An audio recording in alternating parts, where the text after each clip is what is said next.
પાપ કર્મ વ્યક્તિ કરી લે છે ખોટું, ઓકે, એમ્પ્લોય જસ્ટ એક્ઝામ્પલ આપું છું કે કોઈ એમ્પ્લોય હશે તો એ ટાઈમ પર એને પેલું પંચિંગ કરવાનું હશે, નહીં આવ્યો હોય અથવા હશે તો એમાં ચીટિંગ થઈ જશે, અથવા કીધું છે કર્યું છે પણ નહીં કર્યું હોય, ડીલે થઈ ગયું હશે, બીજે કંઈક ગયો હશે. આ નાનકડું પાપ, કામ નથી, કર્મ નથી કર્યું તે, એનાથી વિશેષ એમાં પ્રેમમાં તમે કંઈ ખોટું કર્યું, સંબંધમાં ખોટું કર્યું, પૈસા લેખે ખોટું કર્યું, કે કોઈને મારી નાખ્યા, જે આવું બધું થાય તો છે ને આપણી આજુબાજુ. તો લોકો કરી તો નાખે છે, જે અગેન શું કામ કરી નાખે છે? બીકોઝ ઓફ ધેટ વિકાર, કામ, ક્રોધ, લોભ. આ જ આપણને દોરવે છે બધી બાજુ. બરાબર છે. તો આપણે કરી નાખીએ છીએ. કરી નાખીએ ને ત્યારે ભય નથી લાગતો, કરી નાખ્યું ને પછી સતત ભય રહ્યા કરે છે.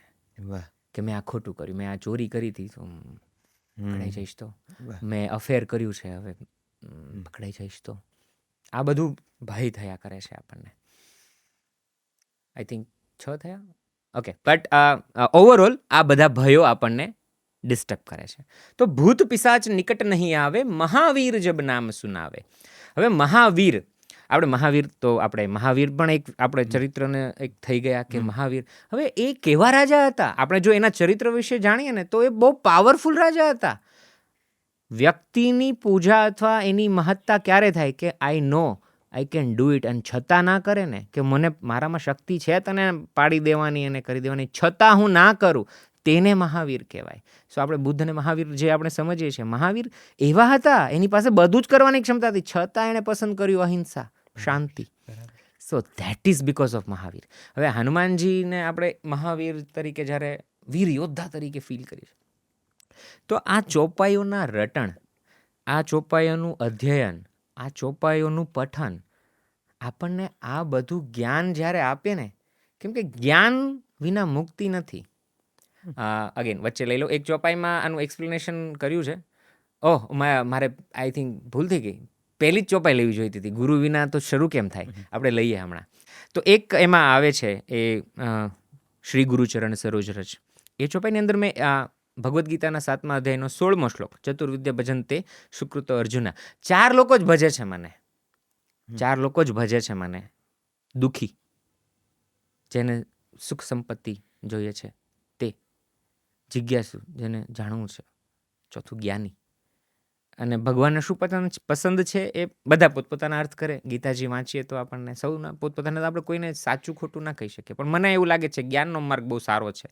બીજા માર્ગ છે, પણ જ્ઞાન જો આપણે લઈશું ને થોડું, તો આપણી પીડાઓ ઘણી ઓછી થઈ જશે. આ અજ્ઞાનમાં જ આપણે પીડાઓ વધારે અને દુઃખ વધારે આપણને લાગે છે. આ બધું કરવાથી કંઈ દુઃખો જીવનમાં નહીં આવે એવું કશું નથી, આવશે જ. કે મેં લખ્યું છે કે વૈદિક વૈજ્ઞાનિક મનોવૈજ્ઞાનિક સંજીવની છે. તો કેવી રીતે? તો it's scientifically it's a hormone of endorphin. તમારા લાઈફમાં, તમારા જીવનમાં, શરીરમાં એન્ડોર્ફિન તત્વ હોય ને તો ગમે તેવું દુઃખ આવે ને તો તમે એને સહન કરી શકો. આ એન્ડોર્ફિનની એક ઇફેક્ટ છે. પણ એન્ડોર્ફિન આવે કેવી રીતે? તો એ આમાં મેં ટ્રાય કરી છે કે એ એન્ડોર્ફિન તત્વ બને કેવી રીતે, હનુમાનજીમાં કેવી રીતે છે કે ગમે તેવી પીડા આવે તો પણ એ શાંત છે. સો આ આપણે વાત કરતા હતા ભૂત પિશાચ નિકટ નહીં આવે. તો આ બધા ભૂતોને જો આપણે સમજીશું અને આપણે આ ચરિત્ર વિશે જાણીશું તો આપણને આનો ભય ઓછો થતો જશે. અને આ ભયમાં તમે કંઈ ન કરી શકો. ભયમાં ન ક્રિએટિવિટી થાય, ભયમાં ન કામ થાય, ને ભયમાં કોઈ સંબંધ સાથે તમે પ્રેમ કરી શકો. ડરીને પ્રેમ થાય? આ સાલા જોવે છે એટલે તો ખૂણા ગોતવા પડે છે, નથી બેસવા દેતા શાંતિથી કોઈને, મારવા દોડે છે. તો પછી ખૂણા તો શું કરું, ભય છે, જોઈ લેવાનો. તો આ બધા ભયો આપણને ડિસ્ટર્બ કરે છે. તો આ ચાલીસાને જો સમજીએ તો મોટે ભાગે બાળક નાનું હોય અને ઘરમાં જો આ પ્રકારનું વાતાવરણ હોય તો લગભગ દરેક બાળકને હનુમાન ચાલીસાનો શીખવાડવામાં આવતી હોય છે. અને ભૂત પિશાચ નિકટ નહીં આવે, મહાવીર જબ નામ સુનાવે. આ તો એવી રીતે જાણે ગળથુથીમાં પાવામાં આવે છે કે કંઈ પણ જીવનમાં થશે તો આ એક ચોપાઈ કે હનુમાન ચાલીસા બોલવાથી તમે દૂર થશો. પણ એનો ગૂઢાર્થ આ છે, કયા ભયોથી ને કયા ભૂતોથી મુક્તિ તમારે પામવાની છે અને હનુમાનજી એમાં કઈ રીતે મદદ કરે છે એ કદાચ તમે આ રીતે સમજાવવા માંગો છો, બરાબર? બિલકુલ, બિલકુલ. એક બીજી ચોપાઈ છે જેનો પણ ખૂબ ઉપયોગ થાય છે, એટલે એ તો ફિલ્મોની બ્રાન્ડમાં ઉપયોગ થાય છે અને ઘણા બધા એક્ટર્સના મુખે અને એમની એન્ટ્રીમાં અને સિનેમેટિકમાં ઘણો બધો એનો ઉપયોગ થયો છે. તુમ રક્ષક કાહુ કો ડરના, હા. જે મોટે ભાગે કોઈ વાહન ઉપર પણ આપણને કોતરેલું કે કોઈક રીતે લખેલું જોવા મળે, કોઈક એનું ટેટુય કરાવ્યું હોય છે. મારે એક બીજી વાત આ પણ સમજવી છે, જરા તમારા અભ્યાસથી મને એ કહેજો, પણ એ પછીના પ્રશ્ન છે કે હનુમાનજીમાં એવી કઈ વિશેષતા છે જે યુવાનોને આટલી બધી પ્રિય છે અને એના જુદા જુદા ટ્રેન્ડી સ્વરૂપે એની ભક્તિ થયા કરે છે, જી. પ્લસ બાળકોને પણ દર 5 વર્ષે હનુમાનજી ઉપરની એક નવી ફિલ્મ આવે છે, નવું એનિમેશન આવે છે અને VFX વાળી એટલી સુંદર કંઈક કોઈક છોટા હનુમાન ને બડા હનુમાન ને ક્યાંક એની ફિલ્મ ને ક્યાંક એની માઇથોલોજીકલ ઇન્કોર્પોરેશન, એની વાત પણ આપણે કરીએ. પણ મને જરાક આ ચોપાઈનો પણ જો તમે કોઈ કંઈક ખાસ સમજ્યા હો તો સમજાવો. તુમ રક્ષક કાહુ કો ડરના, એની પાછળનો કોઈ ગૂઢાર્થ છે તો શું છે? અમે જે સ્થૂળ રીતે સમજીએ છીએ એનાથી કોઈ વિશેષ કંઈક છે આમાં?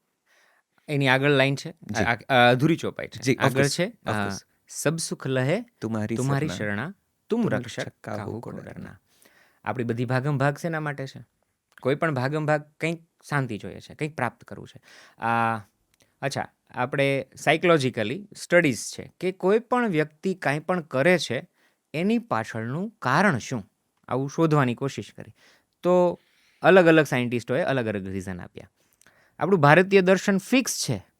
કોઈ પણ વ્યક્તિ કાંઈ પણ કરે છે, લાઈક કોઈને સવારે વહેલા નથી ઉઠવું તો પણ એને આનંદ અને સુખ જ જોઈએ છે, એટલે એ નથી ઉઠવા માંગતો.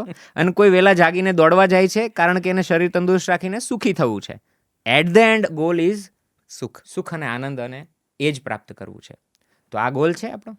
અચ્છા, તમારો પ્રશ્ન એટલે આની સમજણમાં છે ને થોડું વધારે ગૂઢમાં જવું પડે એવું છે. પ્લીઝ જઈએ, કશો વાંધો નથી, અમારી પાસે સમય છે. કે this is not one lifetime. Okay, એ ચાલીસામાં પણ આવે છે કે જન્મ જન્મ કે દુઃખ બિસરાવે ઓર અંતકાલ રઘુબરપુર જાય, જહાં જન્મ હરિભક્ત કાય. તો 2 ઉદાહરણ આવી ગયા કે we are coming again and again and again.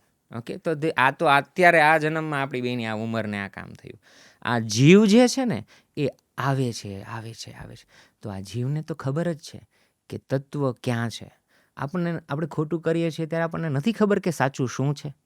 ખબર જ છે ને. તો શક્તિ અથવા આપણું ઓટોમેટિક એટ્રેક્શન ક્યાં રહેશે? નૈષદભાઈ પાસે જ્ઞાન છે, નૈષદભાઈની ટીમમાંથી કોઈને જીવનનો કોઈ પ્રશ્ન છે, કોઈ પણ લાઈફને રિલેટેડ ઓર બિઝનેસને રિલેટેડ, તો અપ્રોચેબલ હોય તો એ સીધો વ્યક્તિ કોની પાસે આવશે? તમારી પાસે આવીને તમને પ્રશ્ન પૂછશે ને. તમને લોકો પૂછતા પણ હશે ને, સીધા તમારી પાસે આવ્યા કેમ કે એને એવું છે કે તમારી પાસે કેમ કે તમારી પાસે અનુભવ છે, તમે કંઈક કર્યું છે, એટલે તમને આવીને પૂછે છે. તો એવી રીતે હનુમાનજી જેવું ચરિત્ર છે. મેં એમના 18 ગુણો, મને એવું લાગે છે કે 18 ગુણો મેં એમાં લિસ્ટ આઉટ કર્યા છે કે આ 18 ગુણોના કારણે આપણું એટ્રેક્શન છે. આપણે લગ્ન પણ કરીએ તો ગુણો ચેક કરે, અથવા કોઈ પણ પાત્ર આપણને પસંદ પડે છે તો ફિઝિકાલિટી ઓલવેઝ પહેલી આવે કે પહેલું તમે તો જોવાના ને, દર્શન જ કરવાના ને, પછી બીજી બધી વાત આવે. તો હનુમાન ચાલીસામાં હનુમાનજીના લુકની પણ વાત છે કે કાનન કુંડળ કુંચિત કેસા, હાથ વજ્રોર ધજા બિરાજે, કાંધે મૂંજ જનેવું સાજે. આ બધી કેવો એનું વર્ણન કર્યું છે. તો એનું ફિઝિકાલિટી કેવી છે? So it's outer being is also good અને ઇનર બિંગ, તો એમાં બધા કામો કર્યા. તમે તમારા લાઈફમાં તમે જેટલા વર્ષ અત્યારે જીવ્યા એમાંથી તમે આમ વિચારો કે મને કઈ વસ્તુનો આનંદ છે, સૌથી વધુ આનંદ. તો ઘણા બધા વિચારો આવશે, પણ ઓલવેઝ જ્યારે નિરાંતે આપણે વિચારીએ ત્યારે પ્રાયોરિટી અને ટોપ એ જ આવે કે જ્યારે તમે લાઈફમાં કોઈને ખૂબ મદદ કરી હોય, એ પૈસાની, સાથ સહકારની, કોઈ પણ તમે કોઈને ઉપયોગી બન્યા હો ને, તે ઓલવેઝ લોંગ લાસ્ટિંગ હોય. બાકી બધું તમે ગાડી બી લઈ લો ને તો મહિના પછી એને ધૂળ જ ચડતી હોય. મોબાઈલ પેલો હોય તો જરા આપણે મૂકવામાં ધ્યાન રાખીએ, આઈફોન, પછી એ ક્યાંય રખડતો હોય. પણ એ બધું ક્ષણિક અને એક લિમિટ અનુસાર છે. પણ કોઈના જીવનમાં ઉપયોગી થયા હો ને તે અંત સમય સુધી તમને યાદ રહે, અથવા કોઈ વ્યક્તિ તમને અંત સમય સુધી યાદ રહે. હનુમાનજીએ શું કર્યું છે? માત્ર ઉપયોગી તો થયા. પહેલા સુગ્રીવને ઉપયોગી થયા, સુગ્રીવની સેવા કરી, પછી રામજીની સેવા કરી, અને હવે આખી રામજીના કહેવાથી આપણા બધાના કામો કરે છે. તો એટલે એક મારું એવું માનવું છે કે જે આપણો આત્મા અથવા જે સોલ છે ને તે જાણે છે કે કોણે શું કર્યું છે, એટલે આપણે સહજ એના તરફ આકર્ષાઈએ છીએ.